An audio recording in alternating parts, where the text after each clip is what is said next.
जय हिंद बच्चों। ये वीडियो कक्षा 6 के लिए है। कक्षा 6 परसों हमने दोहे पढ़े थे। आशा है सभी बच्चों ने उन दोहों को दो बार ज़रूर पढ़ा और सुना होगा कि उनके अर्थ क्या है। दोहे बहुत ही अच्छे थे, सभी को उसको याद भी करना है दोहों को। तो एग्ज़ाम में मैं पूछ सकती हूँ कि ये वाला दोहा लिखिए या बताइए, इसका अर्थ बताइए, तो आपने बहुत ध्यान से दोहों का चैप्टर करना है। अब आज हम इसके MCQ क्वेश्चंस करेंगे, यानी कि अभ्यास कार्य करेंगे। दिए गए दोहों के आधार पर सही विकल्प के सामने सही का निशान लगाएं। पावस ऋतु का आगमन, भई कोकिला मौन, अब दातुर वक्ता भये, मोहि पहुँचता कौन। पावस ऋतु किस ऋतु को कहते हैं? वर्षा ऋतु को कहते हैं पावस ऋतु। दादुर शब्द का सही अर्थ क्या है? मेंढक। इस दोहे के माध्यम से कवि हमें क्या संदेश देते हैं? इस दोहे के माध्यम से कवि ने यह संदेश दिया है कि मूर्खों के बोलने पर विद्वानों को चुप हो जाना चाहिए। नेक्स्ट दोहा। बड़े न हूजे गुणन, बिनु बिरद बड़ाई पाए, कहत धतूरे सो कनक, गहनो गड़ियो न जाए। व्यक्ति किसके बिना बड़ा नहीं होता? गुणों के बिना। गहने किससे बनाए जाते हैं? सोने से। कनक के दो अर्थ कौन से हैं? कमल और सोना, धतूरा और कलम, कर्ण और धतूरा, सोना और धतूरा। सोना और धतूरा पर आप सही का निशान लगाएंगे। इस दोहे में क्या शिक्षा दी गई है? कि संसार में सब अपने हैं, कोई भी गैर नहीं। व्यक्ति का महत्व उसके गुणों से होता है। सुख में सब साथ देते हैं, नहीं, व्यक्ति का महत्व उसके गुणों से होता है। यहाँ पर आप राइट का निशान लगाएंगे। अब हम करेंगे नेक्स्ट पेज।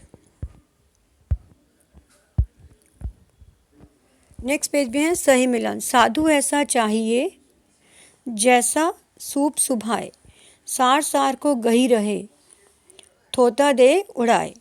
पोथी पड़ी पड़ी जगमुआ, पंडित भया न कोय। ढाई आखर प्रेम का, पढ़े सो पंडित होए। रहीमन धागा प्रेम का, मत तो रो चटकाए। टूटे ते फिर ना जुरे, जुरे गांठ पर जाए। तो ये दोहों को दोहों से मिलान करना था। अब है वर्णात्मक क्वेश्चन आंसर, यानी कि अति लघु। पहला क्वेश्चन आपका यही है, साधु का स्वभाव कैसा होना चाहिए? सरल स्वभाव। जो काम सुई से होता है वह किससे नहीं हो सकता? तलवार। किसका रंग बांटने वाले को भी लगता है? मेहंदी। वर्षा ऋतु के आने पर कौन मौन हो जाता है? कोयल। किसकी सहायता कोई नहीं करता? निर्बल।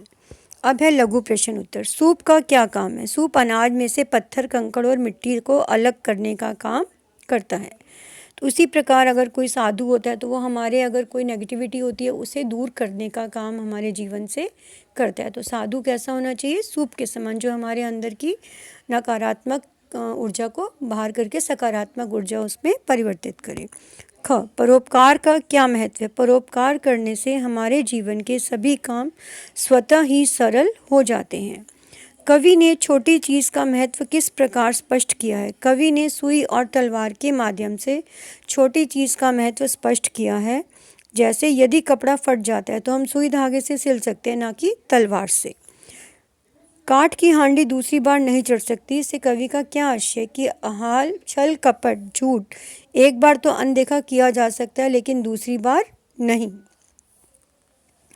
अब है दीर्घ प्रश्न उत्तर। इनको आप अपनी और से भी लिख सकते हैं, मेरे वाले शब्द भी लिख सकते हैं। चाहो तो आप अपने शब्दों में भी इनका उत्तर लिख सकते हो।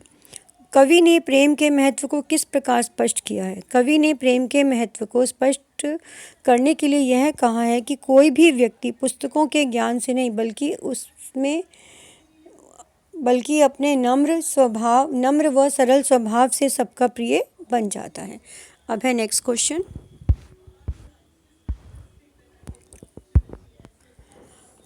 उत्तम विद्या कैसे व्यक्ति को भी ले लेनी चाहिए और क्यों? उत्तम विद्या हर व्यक्ति को भी ले लेनी चाहिए, क्योंकि ज्ञान का कोई आकार नहीं होता, वह हर अवस्था में एक सा ही रहता है। जिससे भी ज्ञान मिले ले, अर्थात अगर कोई नीच जाति का व्यक्ति भी हमें ज्ञान देता है तो हमें उसे भी प्राप्त कर लेना चाहिए। ठीक उसी प्रकार अगर कोई सोना है, अगर वो कीचड़ में पड़ा हुआ है या गलत जगह पे पड़ा है तो भी हम उसे उठा लेते हैं ना, कि हाँ उसको, वो तो बहुत कीमती है।